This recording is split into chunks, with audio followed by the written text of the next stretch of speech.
Buenas tardes a todos, a todas. Bueno, nuevamente les damos la bienvenida en este espacio del Instituto de Estudios Judiciales para encontrarnos en este ciclo de actualización en Derecho Penal y Procesal Penal, que nos reúne todos los miércoles acá con la doctora Vilsic, que está a cargo de la coordinación de esta actividad de capacitación, que se ha organizado de manera conjunta por el Instituto de Estudios Judiciales de la Suprema Corte, cuenta con el auspicio del Colegio de Magistrados y Funcionarios del Poder Judicial de la Provincia de Buenos Aires y la Facultad de Ciencias Jurídicas y Sociales de la Universidad Nacional de La Plata.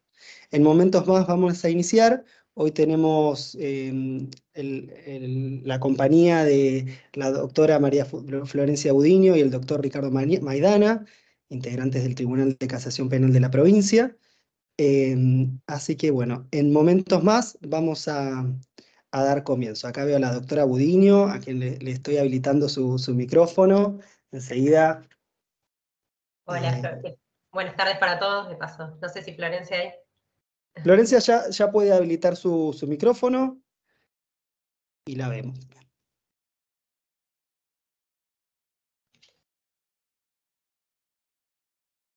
Bueno, mientras terminamos de conectarnos, comentarles que, como venimos haciendo en las últimas clases, no hace falta que acrediten su asistencia en el chat ni con el formulario. Esto ya lo estamos haciendo de manera automática a través de la plataforma. Ahí la escuchamos. Es decir, que no hace falta que se acrediten en el chat o con el formulario, eso ya lo estamos haciendo de manera automática a través de la plataforma. Y recordarles que están ya disponibles en el aula virtual correspondiente a este curso los videos de las clases anteriores, así como también el material que venimos utilizando. Buenas tardes, doctora Budiño, ¿cómo le va? Doctora Vilsic. Buenas tardes, buenas tardes. Hola. Buenas tardes a todos. No sé si al doctor Maidana porque a veces cuesta, ahora vemos que no es el doctor Mancini, sino que es la doctora Budiño, por eso no figura el nombre de Mancini, por eso no tengo acá. Tengo un problema con el tim y la ñ de mi apellido, así que estamos en vías de resolución. Está bien. Y a Maidana no lo vemos en el listado de los que están, porque figuran muchos como invitados. No lo tenemos acá, pero si el doctor Maidana nos estuviese escuchando, le pido si puede usar el botón de levantar la mano, así lo podemos rastrear rápido y le damos el micrófono. ¿Lo puedo yo llamar? Está en el despacho de arriba. A ver, un momentito. Le voy a decir. Si me dan un segundo. Sí. Bueno, aprovechamos este ratito, Vero, si te parece, para recordarles que la semana que viene tenemos cambio de día. Venimos reuniéndonos todos los miércoles para este curso, pero la semana próxima tenemos el martes, ¿verdad? Exacto, desde el martes y al final la modalidad va a ser única, de manera virtual, así que vamos a hacerlo con el doctor Torres, el presidente de la Suprema Corte de Justicia, y quien les habla. Vamos a dar el cierre de este primer ciclo, hablando del Código Penal, la parte de fondo más que nada, 100 años de vigencia del Código Penal. Así que ese va a ser el tema del último encuentro de este módulo de Derecho de Fondo. Así que... Bueno, no sé lo que les parece, si quieren podemos empezar y después yo presento al doctor Maidana y comenzamos con la exposición de la doctora Budiño, si no tomamos tiempo. No sé si ya están grabando o... Sí, estamos con todo listo, Verónica, podemos empezar. Bien. Bueno, más allá de esta presentación informal en algún punto, pero bueno, buenas tardes para todos en este encuentro del ciclo de actualización en Derecho Penal y Procesal Penal que estamos haciendo. Como les decía, esta es la anteúltima clase, la próxima es la de cierre de este primer módulo. Ahora voy a presentar a la doctora María Florencia Budiño. Si bien en la actualidad ella se desempeña como no solo vicepresidenta del Tribunal de Casación Penal de la Provincia de Buenos Aires, integrando la Sala Segunda del Tribunal de Casación Provincial, también se ha desempeñado en el Poder Judicial con anterioridad desde el 2004 hasta el 2008 como fiscal titular en el Departamento Judicial de La Plata, a cargo de la investigación y también en la etapa de juicio oral. Es profesora titular de Derecho Penal Parte Especial en la Universidad del Este, es académica del Consejo de la Magistratura de la Provincia de Buenos Aires y además de esto da clases en el posgrado de la Universidad de San Isidro. Estos son algunos de los datos de su trayectoria profesional que me importó compartirles, pero obviamente lo más importante es que le demos lugar a la doctora para que exponga a ella y eventualmente dejamos las preguntas para el final de la exposición, así que no me tomo más tiempo para ello. Bueno, buenas tardes. Muchas gracias, Vero, Verónica, muchas gracias a el doctor Sergio Torres. El Instituto de Estudios Judiciales es nuestra casa, así que estoy muy contenta de estar acá. También agradezco a las instituciones que han acompañado estas jornadas, que han adherido. Tengo entendido Universidad Nacional de La Plata, de la cual soy egresada, Colegio de Magistrados de nuestra ciudad, que obviamente también formó parte de sus asociados. Así que, bueno, hecho los agradecimientos y con relativamente tiempo acotado, les quiero aclarar que voy a hablar media hora no más. Mi idea en esta charla es hacer un diagnóstico cortito, les voy a decir cómo la estructuro, de lo que implica el tema de la salud mental desde el punto de vista social. Luego ingresar en la materia jurídico-penal, haciendo una referencia al marco normativo, haciendo una referencia a la jurisprudencia, tanto continental europea como europea, porque también hay de los países que no forman parte del área continental, americana, Corte Federal, Corte de Provincia, Tribunal de Casación. Y por último, dejar planteados algunos desafíos a futuro que entiendo es muy importante que pensemos y que trabajemos en miras hacia lo que implica esta problemática, sobre todo después de la pandemia, que verdaderamente ha dejado un tendal de situaciones complicadas, y cuando las personas con padecimientos en la esfera de la salud mental se encuentran con el ordenamiento jurídico, se complejiza aún más la tarea, no solamente porque es obligación del Estado argentino dar respuesta, sino porque tenemos que buscar la respuesta más adecuada y más armónica con los derechos humanos que se encuentran involucrados en el asunto. Para arrancar, me gustaría pensar con ustedes, y es pensar en voz alta, ¿qué significa digamos, la salud mental es una problemática que excede la esfera individual y que afecta a toda la sociedad.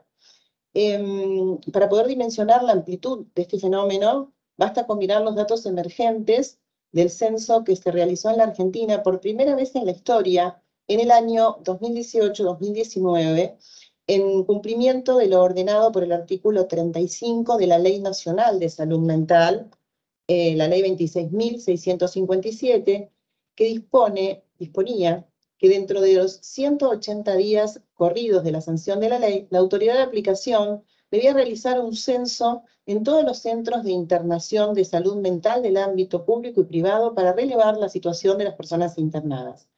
Esto llevó unos cuantos años concretarlo, pero finalmente durante estos años que digo, 2018 y 2019, la Secretaría de Salud de la Nación realizó el mentado censo. Este censo arrojó el número de 12.035 personas internadas por motivos de salud mental, la cual la mitad de ellas se encontraban en instituciones del sector público y la mitad en instituciones privadas o en domicilio con monitoreo permanente. ¿Qué quiero significar con esto? Este universo era invisible porque estas personas no estaban incluidas en el censo de hogares y viviendas que se realiza periódicamente en nuestro país. Por lo tanto, era muy difícil que el Estado argentino pudiera establecer políticas y estrategias de abordaje a largo plazo, a corto, mediano y largo plazo sobre este universo de personas. Acá hago un paréntesis y digo, cuantitativamente pareciera pequeño, pero cualitativamente es enorme, porque la Argentina tiene un frondoso cuerpo normativo que tutela estos derechos, y no solamente internamente, sino que la Convención de los Derechos de las Personas con Discapacidad es de rango constitucional. Hemos asumido el compromiso como Estado de ocuparnos de esta situación, con lo cual la cuestión no solamente es obligatoria, sino que puede generar responsabilidad para el Estado argentino. Luego de haberse hecho este censo, tenemos, bueno, ya contamos con un panorama cierto de qué número de individuos estamos hablando. Nosotros desde el Tribunal de Casación en el año 2019 hicimos un documento de diagnóstico de la situación carcelaria de la provincia de Buenos Aires. En esa oportunidad elevamos el dato que en la provincia de Buenos Aires había aproximadamente 130 personas privadas de la libertad porque tenían impuesta una medida de seguridad. Para que ustedes tengan una noción de lo que esto significa, la Ley de Salud Mental, dentro de los objetivos que se trazó, era que para el año 2020 en la Argentina no existan instituciones de internación monovalente, o sea, pura y exclusivamente vinculadas a la salud mental, sino que estas personas se encuentren integradas en hospitales generales. No solamente que existen, sino que tenemos cárceles, concretamente, donde hay personas que están internadas en instituciones dependientes del servicio penitenciario.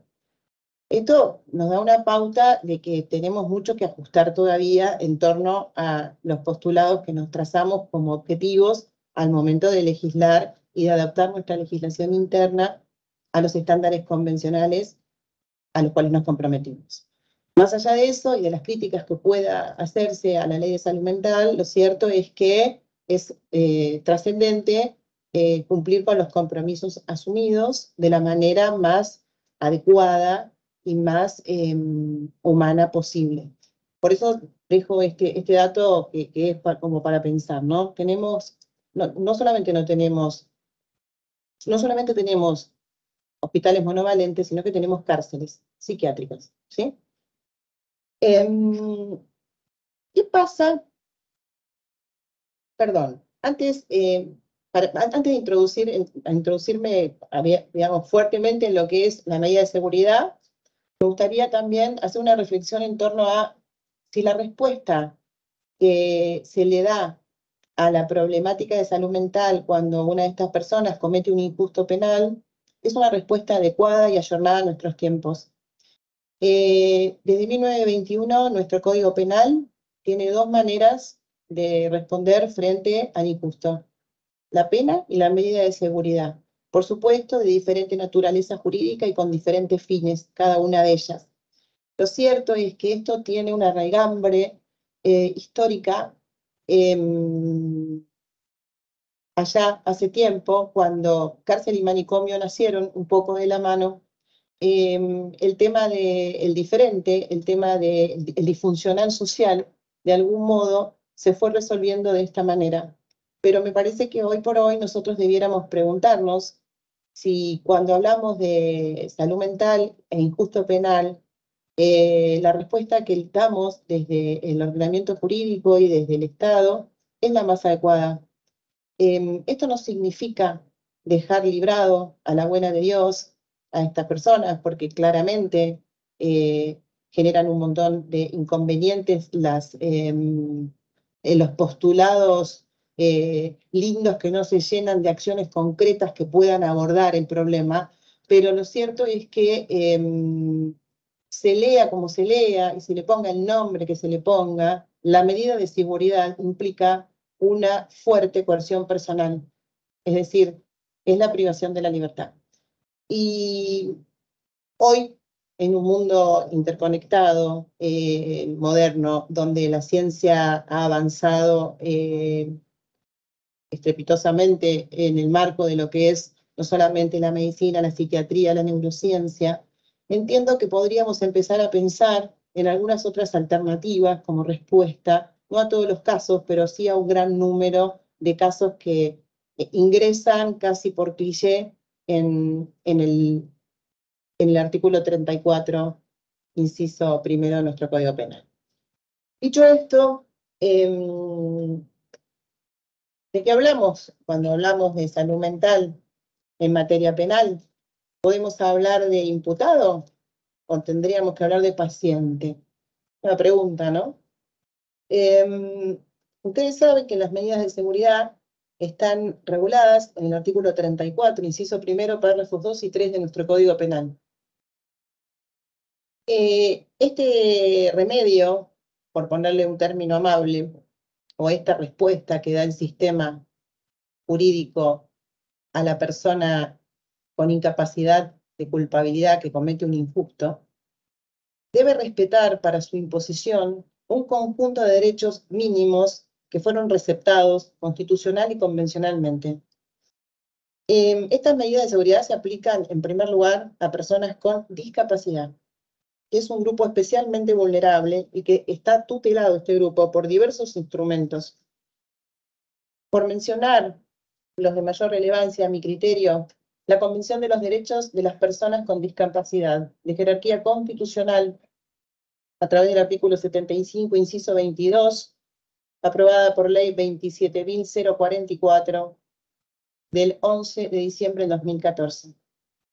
También contamos con las reglas de Mandela, que son reglas mínimas de Naciones Unidas para el tratamiento de los reclusos. Esta es una resolución aprobada por la Asamblea General en el año 2015.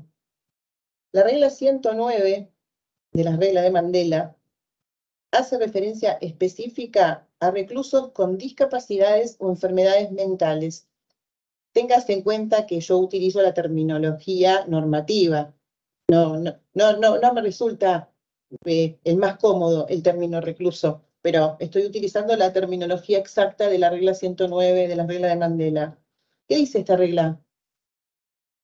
Dice, porque es muy importante, no deberán permanecer en prisión las personas a quienes no se considere penalmente responsables o a quienes se diagnostique una discapacidad o enfermedad mental grave, cuyo estado pudiera agravarse en prisión, y se procurará trasladar a estas personas a centros de salud mental lo antes posible. A nivel nacional, tenemos la ley 26.657, cuestionada, la ley de salud mental, muchas veces cuestionada cuando ocurren episodios que, por decirlo de una manera vulgar, se van de las manos, pero después olvidada también en el debate tanto parlamentario como académico jurídico para ver cómo podemos perfeccionarla. Esta ley también fue adherida por la provincia de Buenos Aires adhiere a esta ley por ley 14.580. El artículo 2 de esta ley considera como parte integrante del marco normativo nacional a los principios de Naciones Unidas para la protección de enfermos mentales y el mejoramiento de la atención de la salud mental, adoptados por la Asamblea General por resolución 49/119. Dentro de estos principios, el principio 16 habla de la admisión involuntaria que se constate debido a una enfermedad mental, y esta admisión involuntaria es la más parecida a la medida de seguridad. ¿Qué tiene que existir para que se produzca una internación involuntaria? Tiene que haber un riesgo grave e inminente para sí o para terceros. También tenemos la resolución 1/08 del año 2008, del 13 de marzo del año 2008, de la Comisión Americana de Derechos Humanos, que adoptó los principios y buenas prácticas sobre la protección de las personas privadas de la libertad en las Américas, que entre otros establece la privación de la libertad de una persona en un hospital psiquiátrico u otra institución similar deberá emplearse como último recurso y únicamente cuando exista una seria posibilidad de daño inmediato e inminente para la persona o para los terceros. Esto es una breve referencia al marco normativo nacional, provincial e internacional, con la sola idea de dejar sentado que la internación por razones de salud mental de las personas que cometen un injusto penal es el último recurso. Así está planteado en toda la normativa que baña la cuestión. ¿Qué ha dicho la jurisprudencia, tanto internacional como interna, al respecto? ¿Y cuál ha sido la evolución? Ustedes se preguntarán, bueno, empezó por el final. No, en realidad, ahora voy a decir algo que nos va a hacer dimensionar de dónde arrancamos. Para que ustedes tengan una idea, el primer precedente de la Corte Europea de Derechos Humanos es del año 1979, ¿sí? Estoy hablando de las internaciones involuntarias que conllevan la privación de la libertad de la persona, ¿sí? Como último recurso y con carácter excepcional. Desde la jurisprudencia se han ido estableciendo importantes limitaciones para la adopción de esta medida. Así, la Corte Europea de Derechos Humanos, como dije anteriormente, en el año 1979, en el caso Winterweb, no lo pronuncio muy bien porque no sé, es un apellido con muchas consonantes, contra Países Bajos, estableció lo siguiente, que debían existir 3 requisitos para la legalidad de las internaciones psiquiátricas por infracciones penales para los incapaces de culpabilidad por afecciones mentales. Los 3 requisitos que la Corte Europea de Derechos Humanos establece en este precedente son, primero, que la enfermedad mental debe haber sido establecida de manera probada. Esto es, fíjense, ¿no?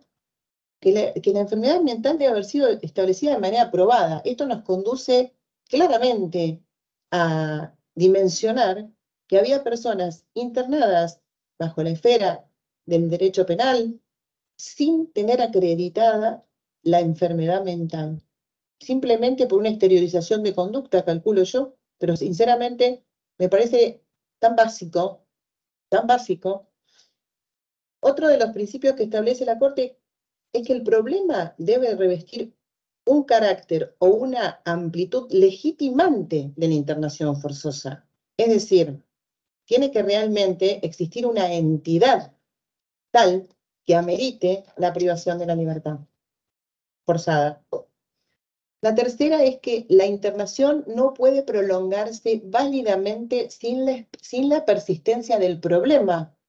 Claro, como estamos hablando de cuestiones de salud, y por suerte, muchas veces pueden ser menguadas, pueden ser morigeradas, pueden ser controladas.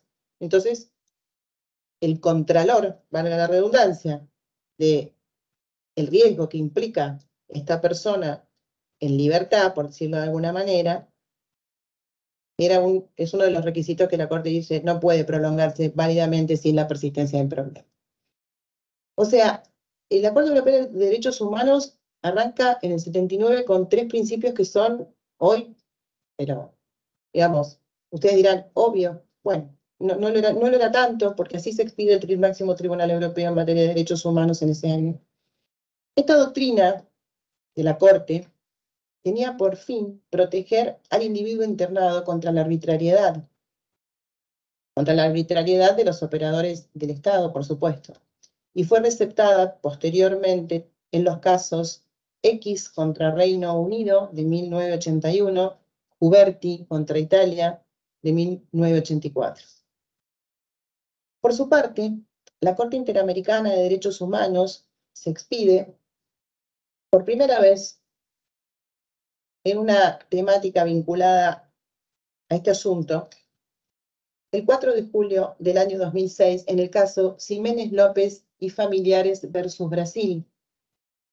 Es el primer pronunciamiento de la Corte en relación a la situación de personas con padecimientos mentales.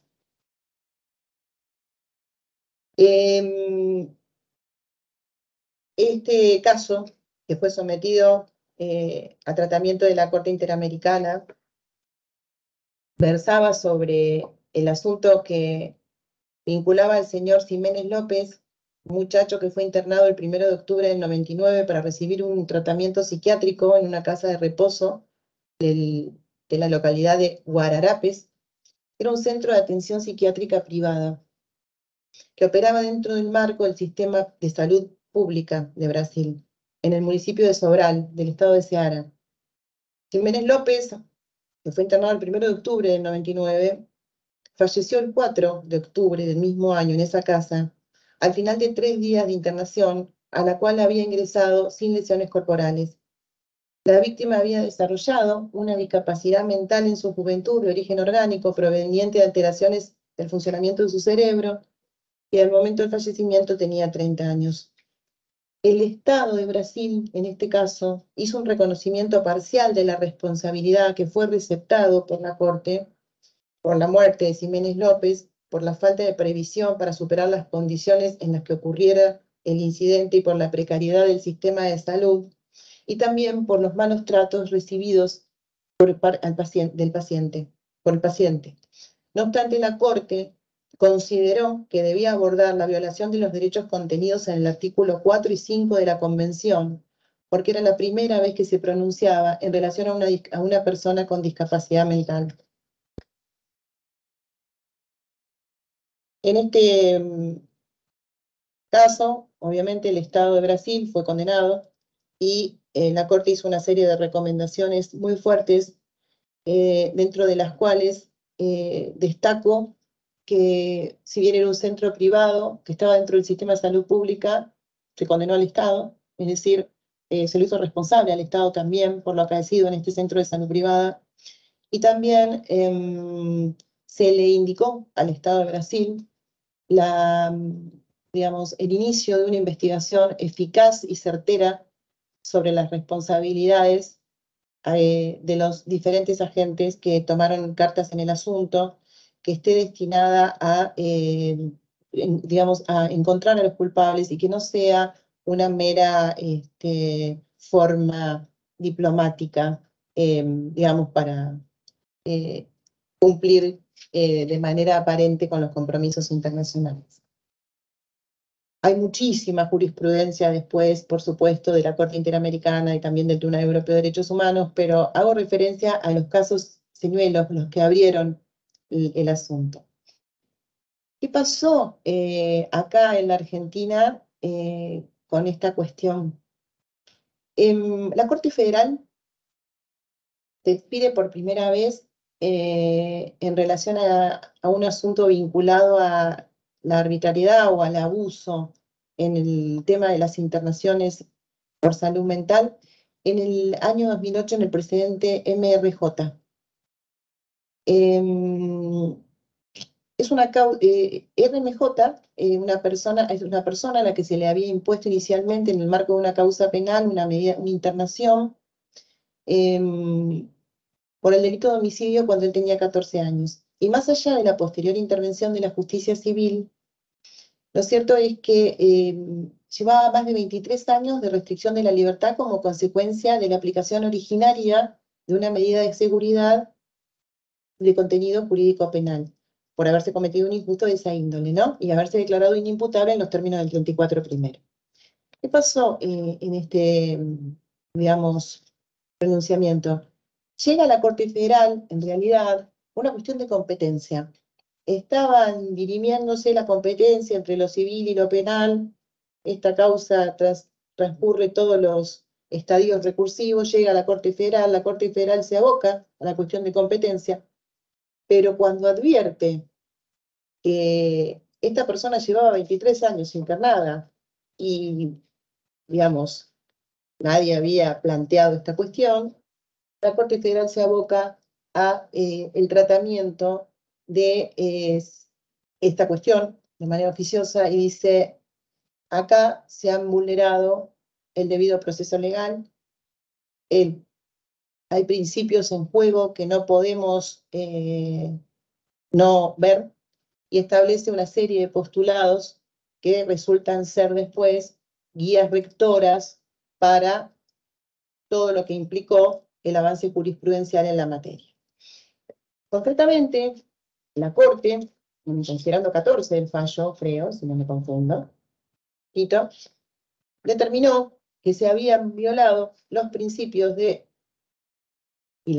el debido proceso legal y las garantías, por supuesto, porque estaban vulnerados en este caso los principios de razonabilidad, proporcionalidad e igualdad.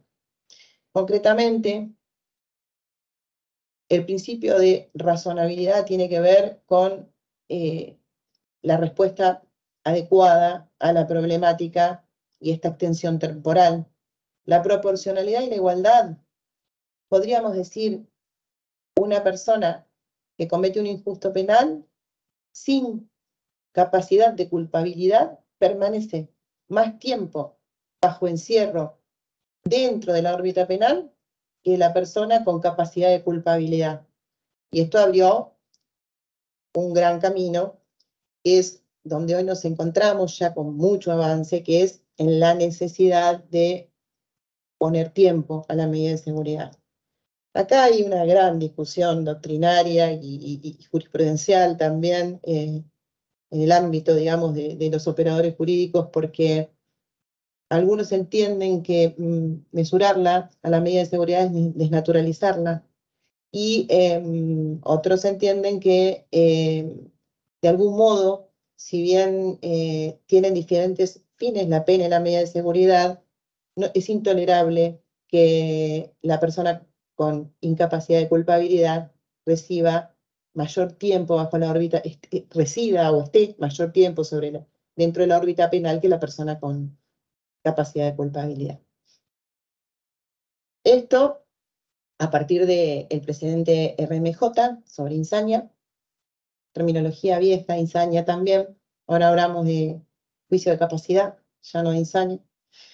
La Corte Federal se expide en relación a la duración temporal de la medida el precedente Antuña, ¿sí?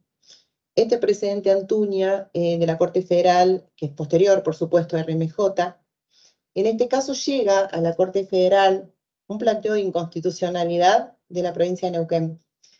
Y bueno, el argumento de la defensa era justamente este, ¿no? Que la respuesta esta vulneraba ciertos derechos y garantías porque estamos hablando de pacientes y no de personas con capacidad de responder penalmente, y etc. La Corte hace propio el dictamen del procurador Esteban Rigui en ese momento. El procurador en ese dictamen dice, ¿es constitucional? Sí, es constitucional porque la severidad que tiene el régimen penal está justificada porque no es lo mismo que una persona con padecimientos mentales cometa un injusto penal a que tenga otro tipo de conducta que no constituya un injusto penal. Lo cierto es que no puede ser eterna, no puede durar indefinidamente. Con este precedente empezó todo un camino jurisprudencial. Puedo hacer mención a la causa GJFA sobre recurso de inaplicabilidad de ley de la Corte de Provincia, que es la 126.897, donde la Corte de Provincia también abre un camino en torno a la posibilidad de mesurar la medida de seguridad. Temporalmente me refiero. ¿Cuánto llevo? Perdón. ¿Cómo voy? ¿Me perdí? Ya llevo la media hora que prometí, ya está, ¿no? Bueno, hombre, es un panorama general.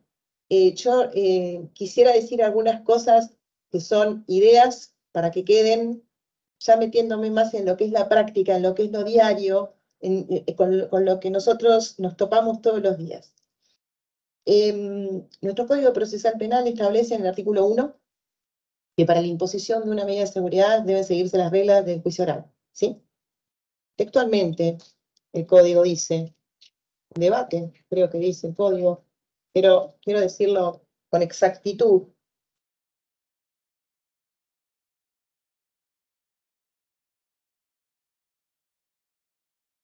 La imposición, artículo 1 del Código, la imposición de medidas de seguridad en los términos del 34, inciso primero del Código Penal, requiere la previa observancia de las normas relativas al juicio previstas en el libro 3 de este código.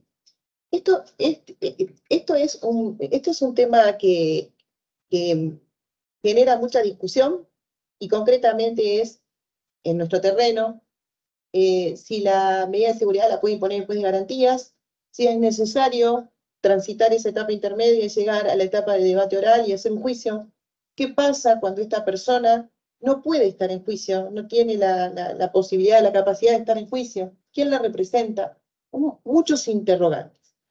Yo tengo postura tomada en el punto y yo creo que el legislador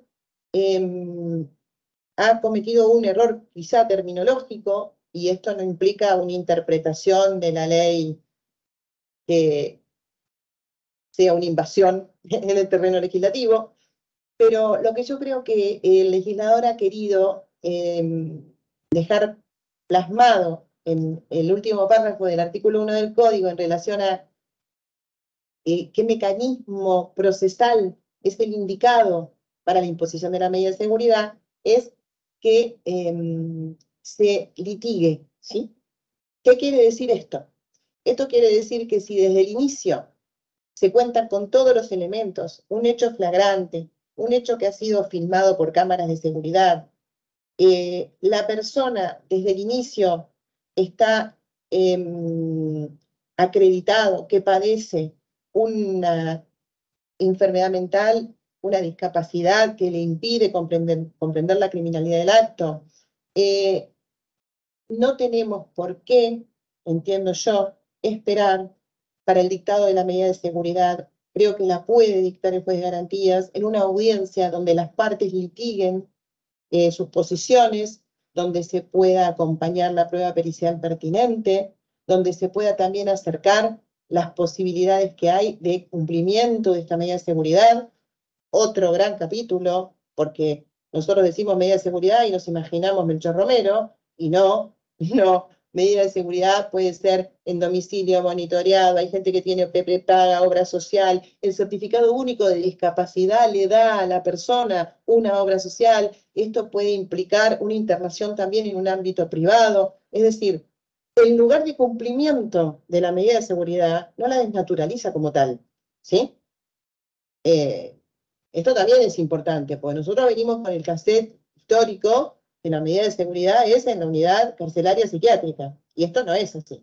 De hecho, recientemente, el año pasado o el anterior, discúlpenme la imprecisión en esto, la Corte de Provincia tiene un pronunciamiento donde no hubo mayoría, pero hay un voto del doctor Sergio Torres, justamente donde hace todo un desarrollo de esta cuestión.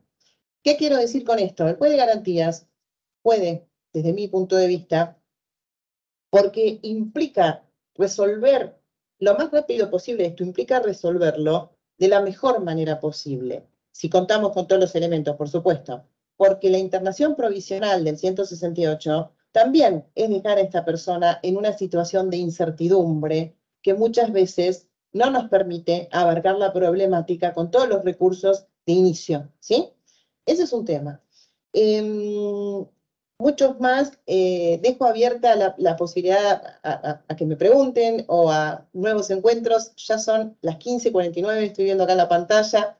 Me apasiona el tema, podría meterme en 4 o 5 cosas más, pero no, sinceramente no quiero cansarlos.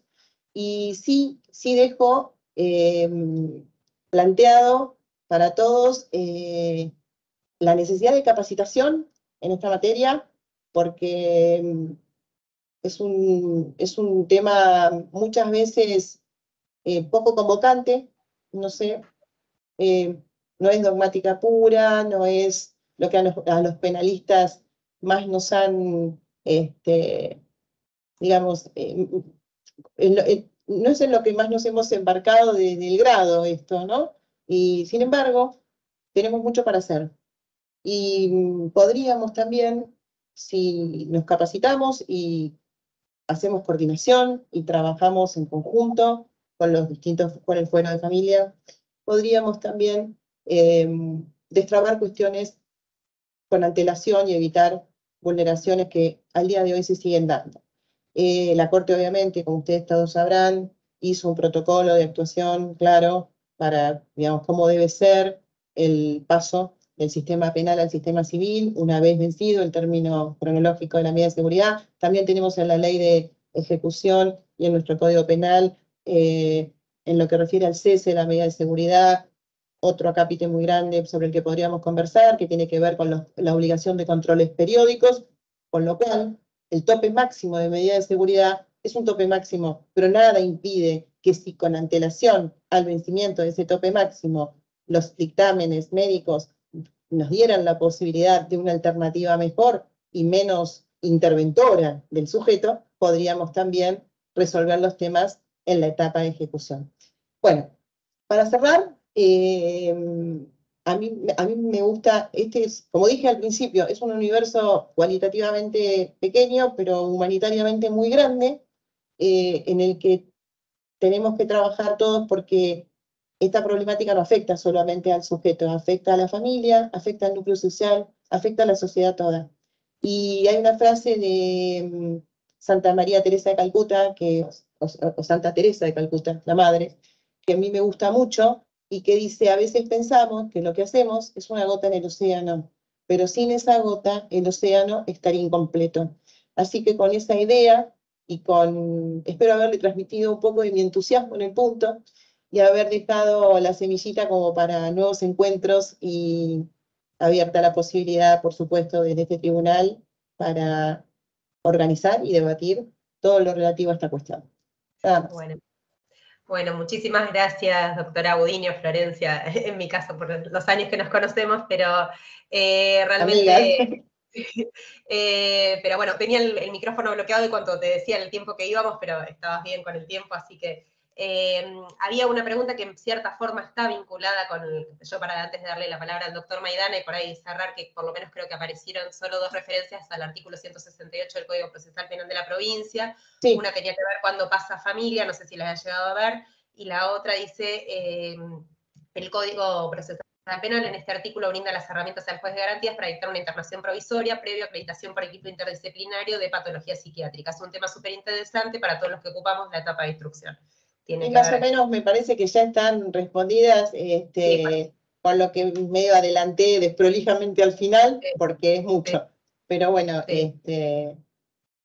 No mucho más que lo que dije, y el paso a familia, lo relativo al protocolo, y que el juez de garantías puede, sí. Así que creo que las respondí ya mientras se iban haciendo eso. No quiero...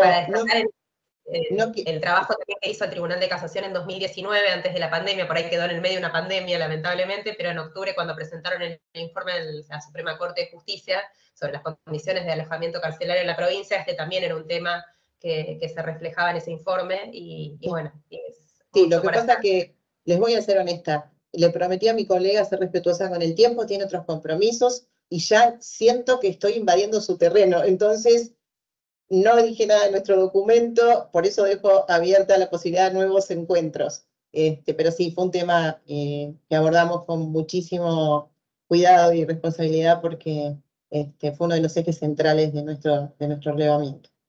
Bien, Camilo, ¿está el doctor Maidana? Porque yo desde acá no lo veo, por eso... Tenemos al doctor ya conectado, y lo invitamos a aprender. Ahí está, ahí lo vemos, y ahí lo van a ver. A ver si lo veo al doctor Maidana. Ah, está el doctor Maidana. Tiene el micrófono. Estaba estirando porque no lo veía, porque no lo veía, pero no era necesario, entonces. Bien, está bien, perfecto. Bueno, buenas tardes al doctor Maidana. Si quiere, no sé si tenía algo más para agregar, o si no, ya paso a presentarlo y... Buenas tardes, Verónica. Muchas gracias.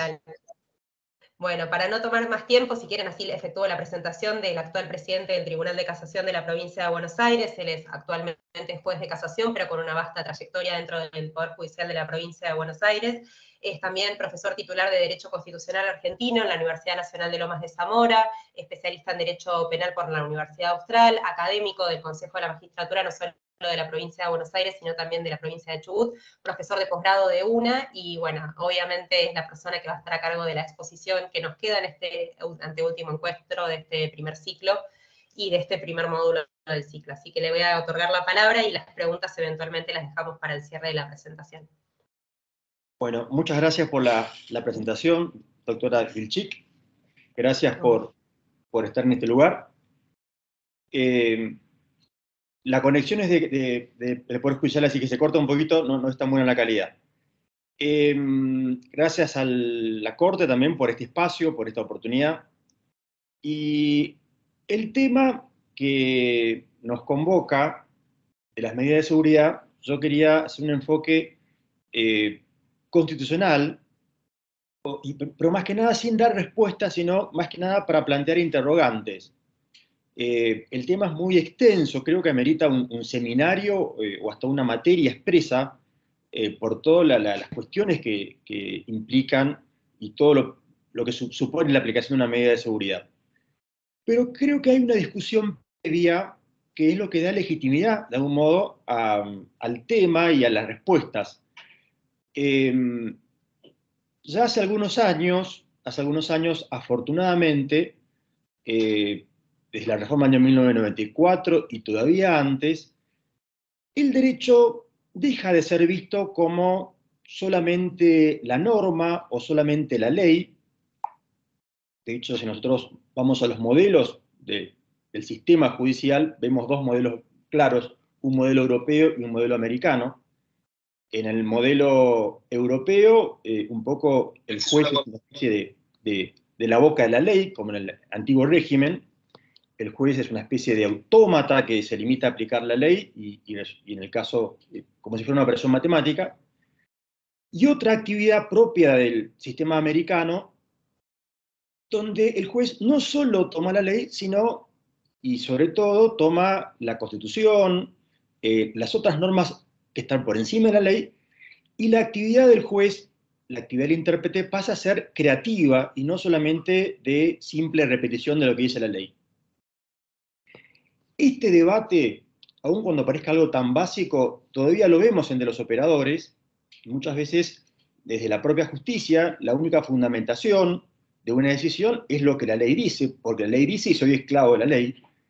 Y en realidad, y sobre todo cuando vamos incursionando en materias de mayor injerencia, como es propia el derecho penal, reclama, y creo que es una cuestión de responsabilidad, una cuestión de racionalidad, de razonabilidad, que tenga un sustento en los principios básicos del derecho, que no es otro que el que proviene de la Constitución Nacional.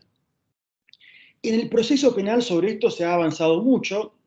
Hoy ya es inconcebible que haya una sanción penal y haya una sentencia sin que se cumpla con ese proceso impuesto por la Constitución Nacional. Estamos hablando que se asegure la garantía de juicio previo, la garantía de defensa, garantía de inocencia, la garantía del recurso, las garantías propias de la oralidad, la garantía vinculada a la publicidad. En consecuencia, solamente va a ser legítimo, va a ser lícito una decisión judicial en la medida en que se cumpla con esas garantías, a tal punto que ya ni siquiera se habla de ideología, como en algún momento se trató de denostar, sino no es más que aplicar la Constitución en el proceso penal, en las reglas que permiten la aplicación de la norma de fondo. En el derecho penal, esta evolución es más lenta, y lo vemos esto día a día. La teoría del delito, la construcción dogmática del delito, hace que muchas veces se resistan algunos cambios, algunos contenidos que necesariamente tienen que tener una revisión constitucional. Y yo creo que tenemos que empezar a avanzar por esa forma o por ese camino, para que en definitiva tenga mayor sustento, tenga mayor riqueza y realmente sean respuestas que provengan de un Estado de Derecho. Entonces, me parece que tendremos que, lo que es la teoría del delito, como la aprendimos en la facultad, empezar a ver ese origen constitucional de cada uno de los elementos que componen el sistema del delito. Cuando hablamos del concepto de acción, nos tenemos que remitir inevitablemente al artículo 18, cuando habla de ley previa al hecho. El hecho supone un comportamiento exterior, no puede ser un comportamiento interior, un pensamiento, una idea, ni tampoco los actos privados, que no cumple con ese requisito constitucional del hecho que es el sustrato de lo que va a ser el delito. por ese motivo, un acto privado como es tener estupefacientes para consumo personal. Afortunadamente, la Corte, desde Arriola y antes con la doctrina de la Corte Basterrica-Capalvo, se entendió que el Estado no estaba legitimado para incursionar en esos actos privados de las personas por no afectar a terceros, entonces no tiene los requisitos que un hecho sea relevante para el derecho penal. Un acto conflictivo. Cuando hablamos del tipo penal, inevitablemente nos remitimos al principio constitucional de legalidad, ley previa, también artículo 18 de la Constitución Nacional,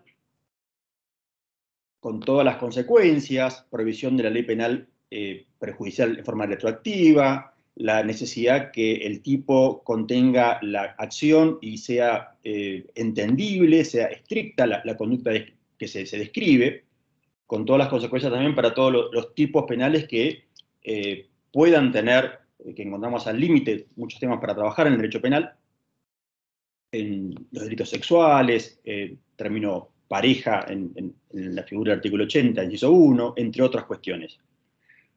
Lo mismo cuando hablamos de la antijuridicidad, que tiene origen, por un lado, artículo 18, que tiene que ver con el principio de legalidad, porque están expresadas en la ley, las causas de justificación, sino además vinculada a la conflictividad. Puede no haber racionalidad en una respuesta del Estado cuando no hay un conflicto, o cuando la persona no hace más que ejercer su derecho a libertad para defender su propiedad, su vida. En consecuencia, tiene un origen netamente condicional. Y también cuando hablamos de la culpabilidad.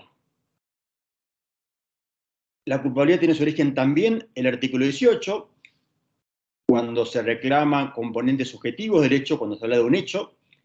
Artículo 1, forma republicana de gobierno, la irracionalidad de aplicar una sanción cuando esa persona no se le puede reprochar, no le es exigible un comportamiento distinto. Y en estas condiciones, tal como ocurre en el derecho procesal, que esa respuesta del Estado va a ser legítima, va a estar legitimado según el proceso que surge la Constitución Nacional, en estas condiciones, cuando concurren estos elementos que tienen un origen constitucional, recién entonces va a ser legítima la sanción por parte del Estado.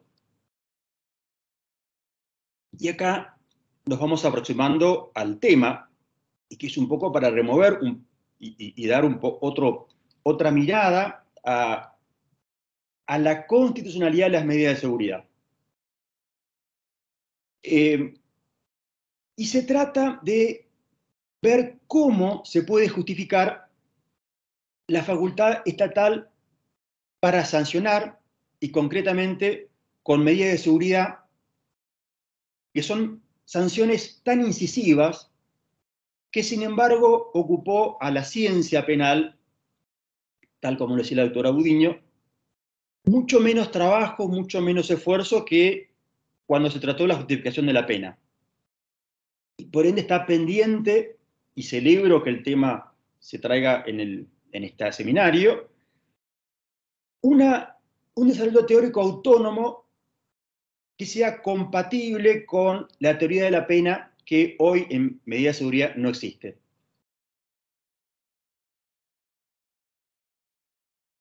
Cuando hablamos de derecho penal en sentido formal, es decir, cómo se legitima el derecho penal en sentido formal, encontramos las normas y esto inevitablemente tiene que estar legitimado por el derecho material. Ahora enseguida avanzo sobre esta reflexión. El derecho vigente prevé como reacción al hecho punible, junto a las penas, o en lugar de las penas, también las medidas de seguridad y corrección. Trato de ir lento porque quiero que lo vayamos pensando entre todos esta cuestión. La pena es una reacción frente a un hecho pasado, frente a un hecho que significó un menoscabo a la autoridad de la norma. Un señor desconoció la vigencia de la norma. En cambio, la medida de seguridad es una reacción para el futuro. Es una reacción ante un peligro de repetición objetivada en el hecho. Tratar ante esa persona peligrosa de evitar que sea un peligro para la sociedad y cause más daño. Y esto es lo que en derecho penal se habla de la doble vía, penas y medidas de seguridad. Sin perjuicio de la tercera vía asociada a la suposición de juicio a prueba, otras herramientas del derecho procesal como el juicio abreviado que permiten soluciones alternativas. Que sobre eso se ha avanzado mucho y felizmente para resolver los conflictos sin la medida de tanta injerencia en los derechos fundamentales como son las penas o las medidas de seguridad. Volviendo a las medidas de seguridad, a diferencia de la pena, no está vinculada, no está ligada en su gravedad y duración a la medida de la culpabilidad, porque no hay culpabilidad, o hay una culpabilidad disminuida. Cuando hay una culpabilidad disminuida, tiene repercusión en el monto de la pena. Cuando no hay culpabilidad, justamente la gravedad y la duración de la medida no tiene que ver con eso, sino vinculado al principio de proporcionalidad. Y acá encontramos ya un punto de, digamos, de tensión constitucional, porque si excluimos la culpabilidad en la medida de duración y solamente la proporcionalidad, estamos hablando de injerencias más amplias que las que permite la pena. La culpabilidad limita, permite dar racionalidad a ese monto, a esa cantidad de sanción a aplicar. No ocurre lo propio cuando hablamos de las medidas de seguridad.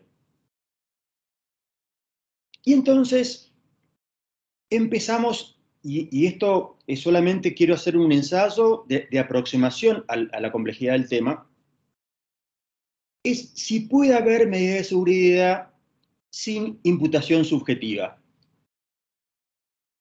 Es decir, ¿cuáles son las consecuencias de las anomalías, las alteraciones psíquicas que van incidiendo en los distintos niveles sistemáticos, que no es solamente la imputabilidad? Traducido, puede ocurrir que una anomalía, una alteración psíquica, tenga incidencia directamente sobre la acción, sobre la tipicidad, sobre la antijuricidad, y no sobre la imputabilidad. Comúnmente lo estudiamos en la facultad, lo analizamos en las sentencias. Este fenómeno fáctico o real de anomalías o alteraciones psíquicas se analiza en el nivel sistémico de la culpabilidad, es decir, la imputabilidad. Sin embargo, apenas empezamos a ver o analizar cualquier hecho, se advierte que estas formas de alteraciones o las anomalías psíquicas pueden incidir en niveles sistémicos anteriores a la culpabilidad, como recién les refería.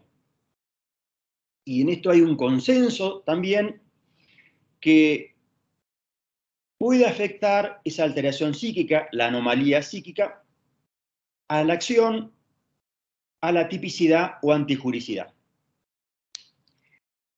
Insisto con esto que estamos entrando en una cuestión mucho más compleja y solo lo quiero presentar para que vayamos pensando y por lo menos en este rato, en este breve charla que nos encuentra, poder, por lo menos como forma de hipótesis, encontrar alguna respuesta. Pero quedan muchas incógnitas. Y esa incidencia de las alteraciones y anomalías psíquicas tienen trascendencia en 4 grupos de casos, básicamente. Uno, porque esas anomalías psíquicas o alteraciones pueden provocar error sobre la concurrencia de elementos fundamentadores de la responsabilidad que efectivamente existen. Por ejemplo, casos de falta de acción o casos de error de tipo. Un segundo grupo de casos que corresponde analizar los supuestos donde las alteraciones las anomalías psíquicas producen suposición errónea de concurrencia de elementos de una causa de justificación o de exclusión de culpabilidad. Una persona que por su alteración psíquica piensa que está siendo agredido o que actúa en un estado de justificación y que lo explica o se reconduce a la alteración psíquica, o bien que excluye la culpabilidad, casos conocidos como eximentes putativos. Un tercer grupo de casos, cuando se provoca la suposición errónea de la concurrencia de elementos fundamentadores de la responsabilidad, casos de tentativa irreal o inidónea. Una persona cree por su alteración psíquica que está haciendo algo y con un elemento absolutamente inidóneo o a la inversa. Y por último, un último grupo de casos, errores sobre la concurrencia de situaciones justificantes o exculpantes realmente existentes. Supuestos donde falta el elemento subjetivo de la justificación o exculpación. En todos estos casos, la discusión está en si esa alteración psíquica provoca la falta de algún elemento previo a la imputabilidad, a la acción, tipicidad o juridicidad,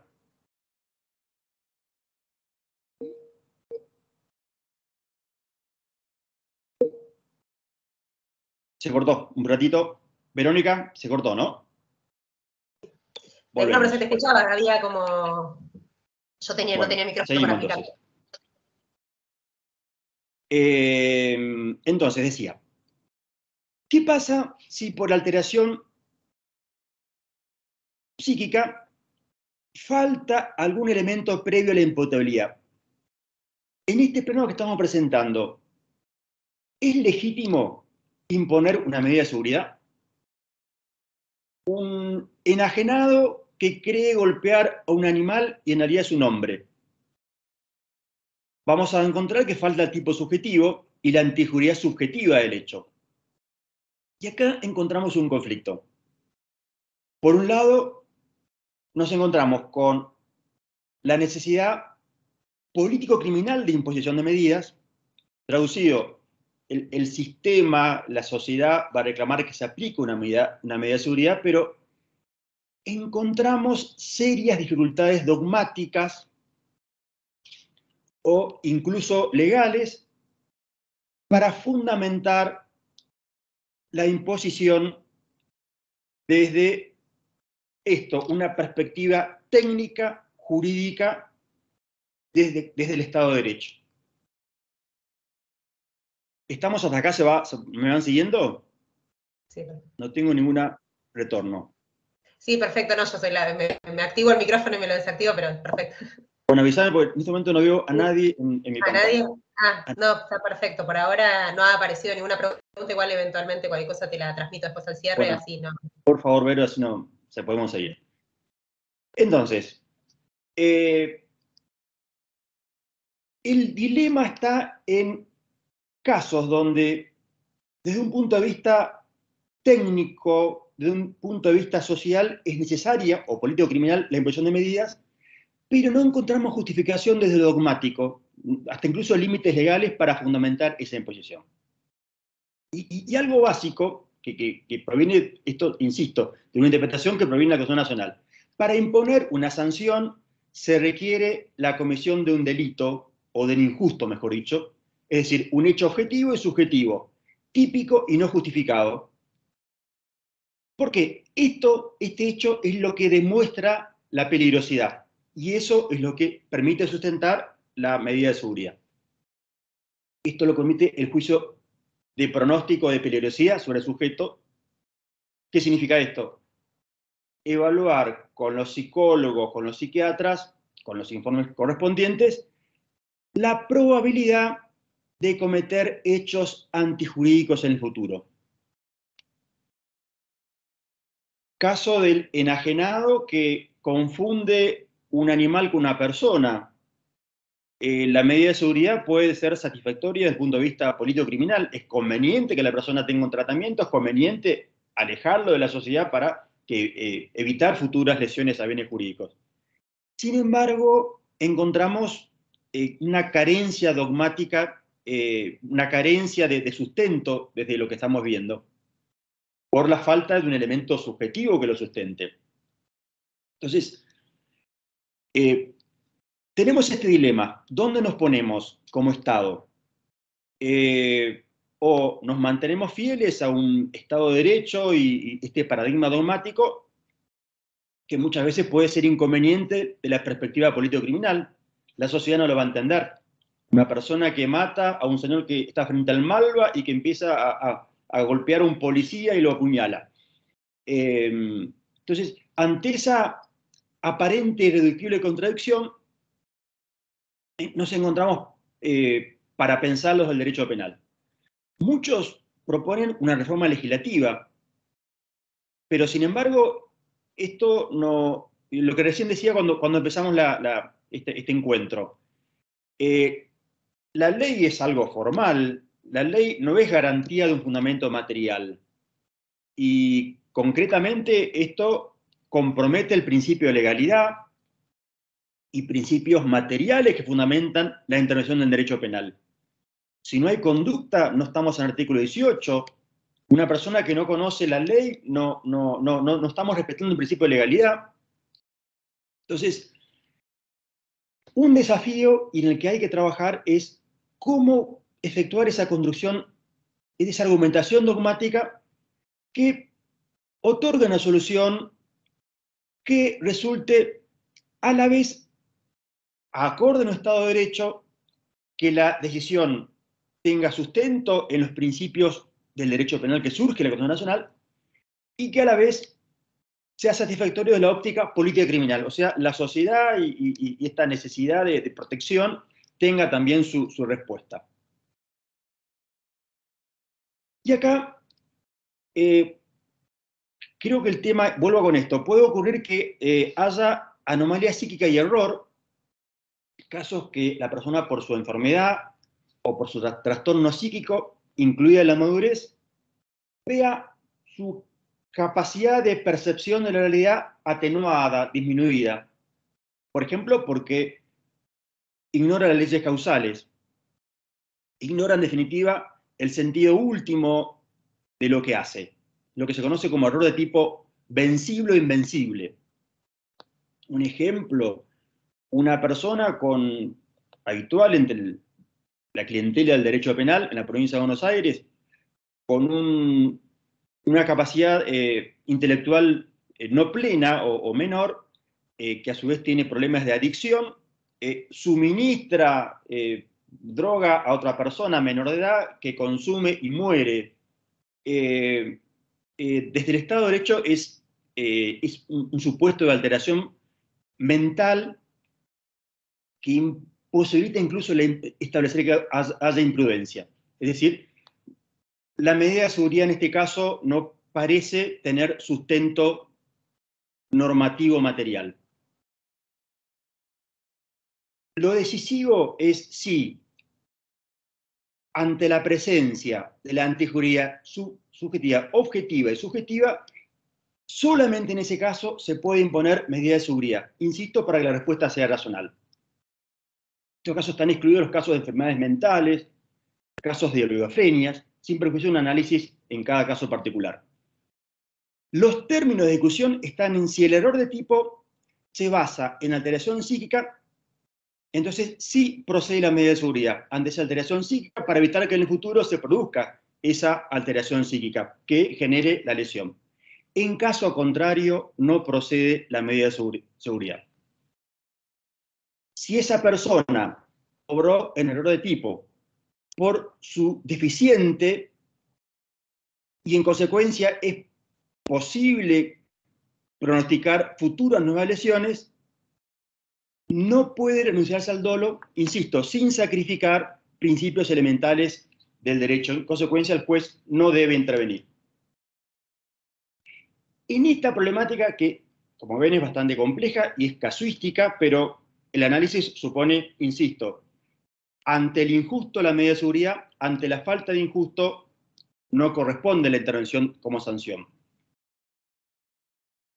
Cuando hay suposición de un presupuesto de causa justificación, en ese caso, si el error, ejemplo, una persona incendia la casa porque piensa que dentro de su casa hay marcianos y que son peligrosos para la sociedad, y en realidad está una alteración, una configuración deficiente de su propio estado mental. Entonces, si ese error es reconducible a alteración, sí, la medida de seguridad es necesaria.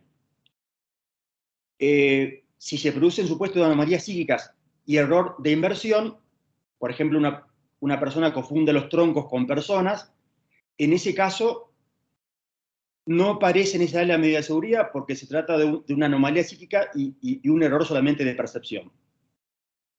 Y en los casos donde hay ausencia de acción, supuestos de epilepsia, sonambulismo, la respuesta la tendrán ustedes directamente. No hay conducta y en consecuencia no es posible una medida de seguridad.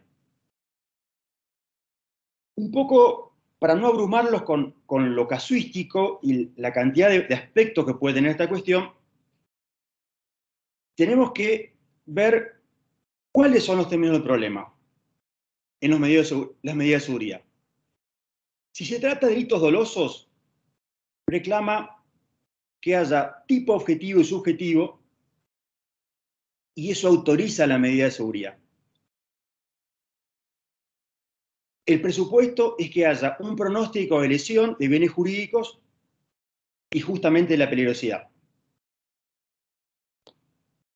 La medida de seguridad es similar a la internación civil de la persona que está incapacitada. Y llegamos a este punto, decimos, ¿cómo? Estamos hablando de una acción típica antejurídica de un no culpable, o estamos hablando de una que no concurre en los presupuestos de la sanción. ¿Podemos legitimar la medida de seguridad entre supuestos? Por lo menos a esta altura, podríamos incluso entre todos, si fuera algo presencial o fuera una clase, pero que sería un buen ejercicio, que todos pensemos a partir de manejar esta herramienta o recordar estas herramientas del derecho, del Estado de Derecho, ¿se justifica que el derecho penal siga interviniendo? ¿Corresponde que las medidas de seguridad se mantengan en el ámbito del derecho penal? Yo creo que sí. ¿Por qué motivo? Porque las herramientas del proceso penal vinculados a la vigencia de las garantías, esta evolución que estamos hablando del derecho penal, de algún modo da una mayor protección a esa persona en su dignidad, en sus derechos más básicos. Justamente, la doctora recién hablaba de la posibilidad de litigación. Necesariamente esa persona tiene que estar sometido a un juicio donde haya un sistema adversarial, donde primero se detecte que realmente haya habido un hecho, después evaluaremos los demás componentes del delito, si hubo tipicidad, si hubo antejuricidad, y frente a la presencia de los peritos, frente a la posibilidad del pronóstico por establecer la peligrosidad y ese pronóstico de nuevas lesiones a bienes jurídicos, creo que el proceso penal es el lugar donde, en forma más racional, en forma más respetuosa de los derechos básicos de las personas, de las garantías en definitiva, permite que esa medida de seguridad con los límites vinculados a la proporcionalidad sea la respuesta de un Estado de Derecho que aspira, por un lado, a equilibrar que realmente las garantías estén vigentes, que realmente la Constitución Nacional sea aplicada en todos sus términos y a la vez podamos tener mayor protección de nuestros bienes jurídicos. No significa que la medida de seguridad deba equipararse a una pena, sino significa entender las medidas de seguridad no pueden superar el monto por proporcionalidad de la pena prevista para el caso. Esa medida de seguridad hasta incluso, si bien tiene que tener un momento de duración máxima, sin embargo puede ser inferior en la medida que los informes permitan ver que esa persona pueda tener intervención de un sistema menos duro, menos estricto que el propio derecho penal. Y tal como la Corte lo viene reiterando hace algunos años, digamos, esta necesidad de duración de la pena impone, obliga a que en cada caso tengamos que tener esta intervención con la verdadera litigación. Esta medida de seguridad tiene que estar protegida, tiene que estar impuesta previo cumplimiento de las garantías del debido proceso, que deje en toda privación de libertad. Y este artículo 18 de la Constitución Nacional, con las particularidades que recién hicimos mención, tiene vigor especial cuando se trata de evaluar la incapacidad psíquica. O sea, se va a producir una internación psiquiátrica compulsiva en un proceso que esté dotado de todas las garantías procesales contra las reclusiones arbitrarias, para evitar que con el pretexto de la curación o de la seguridad de los insanos se pueda privar impunemente de la libertad a los que no son insanos. Nuestra historia hasta no muy lejana, la historia de la humanidad ha demostrado el peligro, valga la redundancia, de este tipo de injerencia. Y por último, que ya lo adelanté, evaluar la oportunidad de la internación, la limitación en el tiempo y las condiciones de su ejecución. Creo que nos queda como desafío a todos los operadores de trabajar, de pensar, de interpretar las medidas de seguridad, las condiciones de su aplicación, en qué casos sí, en qué casos no. Insisto, teniendo en vista que tenemos un contenido, tenemos un origen constitucional que necesariamente lo tenemos que respetar. Tal vez en el futuro alguna evolución y este trabajo nos permita encontrar soluciones que sean de algún modo más exactas, más precisas. Mientras esto no ocurra, como operadores judiciales, tenemos la gran responsabilidad justamente de saber que tratamos como personas que tienen alteraciones y que como tales no lo hacen menos que nadie, sino que estamos comprometidos, obligados a resguardar su dignidad y sus derechos básicos en un Estado de Derecho. Muchas gracias. Bueno, muchas gracias, doctor Maidana, bueno, a ambos expositores, realmente no solo en la precisión con el tiempo que teníamos pautado, incluso en la perfección, así que la realidad es que obviamente es un tema que da para mucho debate, más allá de que por ahí ahora aprovecho estos minutos a ver si ha surgido alguna pregunta que no han formulado en el chat, o como siempre les decimos, si alguno quiere participar puede levantar la mano en el icono que dice participar, así que no sé si alguno quiere agregar algo más, si la doctora Budiño o el doctor Maidana, algo que como diálogo entre los dos expositores, digo, por ahí para cerrar esta exposición sobre un tema tan trascendental que es una deuda, no solo a nivel penal, sino creo que de la República Argentina, todo lo que es lo concerniente a la salud mental, ¿no? Pero incrementado y agravado en los últimos años. Pero sí, yo quiero agregar que, bueno, comparto todo lo que ha dicho Ricardo, y también quiero hacerles saber que es un tema de debate central en nuestro tribunal, y estamos trabajando en capacitaciones en torno al tema y sobre todo en tratar de dejar en los pronunciamientos algunas líneas rectoras que nos permitan ir unificando criterios en este sentido. Así que desde hace ya unos cuantos años venimos trabajando en este tema fuertemente desde el tribunal. Eso sí lo quiero dejar puesto en manifiesto y abierto a todos para cualquier tipo de consulta a través de nuestra Secretaría de Jurisprudencia. Sí, siguiendo lo que dice Florencia, que adhiero, durante la gestión actual en casación estamos apostando mucho a la capacitación interna del tribunal con temas que son de agenda del derecho y de la sociedad, hablamos de género, hablamos de juicio por jurados, obviamente derecho constitucional, también dogmática vinculada a la culpabilidad y al tratamiento de las personas vulnerables. Ahora, el mes que viene, viene la doctora Ciffer, que va a hablar de inmigración de la pena, y también el Foro Penal Juvenil. La doctora Budiño va a ser la próxima presidenta a partir del año 2024, seguramente va a seguir con esta línea, y es un tema, la invito también, Florencia, no lo hablamos, pero te digo, medidas de seguridad es un tema para seguir trabajando, para seguir intercambiando, porque falta mucho por avanzar. Insisto con esto, creo que nos da un lugar, desde el punto de vista de madurez como sociedad, cómo tratamos a nuestros jóvenes, cómo tratamos a las personas con estas alteraciones, y creo que eso nos permite ver qué tanto damos lugar en la sociedad a los vulnerables y aplicamos razonablemente el derecho. Adhiero.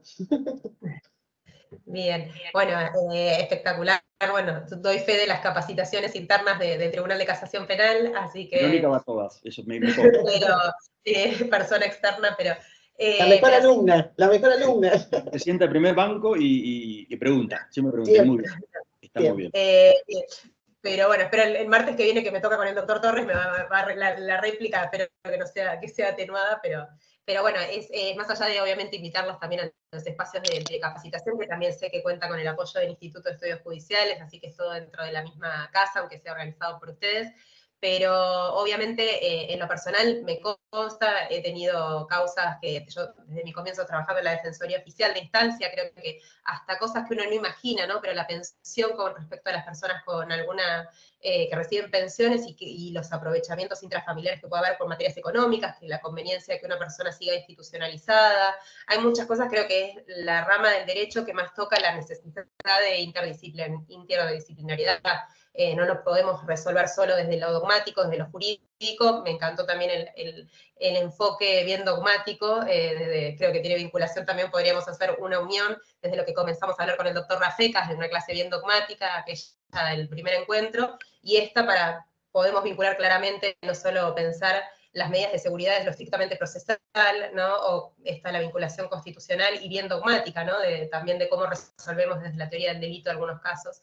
Creo que es una forma muy buena de conglobar todo lo que vimos en este primer módulo hasta ahora, así que les agradezco en lo personal, a ambos tengo la posibilidad de conocerlos, pero lo hago público, el agradecimiento porque aceptaron de manera inmediata cuando los convoqué para este encuentro, así que también agradezco nuevamente al Instituto, a todos los que están presentes. Hay múltiples actividades en estas mismas jornadas, así que sigan estando presentes, más allá que después quede la videofilmación de estos encuentros, y aprovecho si no hay ninguna pregunta adicional. Acá creo que sí aparece los últimos fallos, esta temática están haciendo alusión a los fallos del Tribunal de Casación, sí, que han hecho. Estoy viendo. Sí, así que bueno, en lo personal a mí me ha tocado ver un caso de incapacidad de sobreviviente, un planteo novedoso que se hizo, así que le ha tocado intervenir a la doctora Budiño. Creo que hay que tener un rol activo a nivel, más allá de, creo que es un momento crucial para, si la legislación quizá todavía está en modificación o adaptándose, el rol de ustedes como magistrados es Verónica, y poner la lupa también en una suerte de capacidad disminuida que tiene que ver con las adicciones y con el colectivo de la infancia. Ahí tenemos otro tema grande que roza con lo que venimos hablando, y si bien muchas veces estos jóvenes no encastran a la perfección el 34 primero, no deja de ser un tema que tenemos que ver qué hacemos, como dijo Ricardo, como sociedad. Recomiendo la lectura del proyecto de reforma del Código Penal, artículos 6, 7 y 8, que tiene una salida normativa a esta suerte de capacidades por el tema de las adicciones.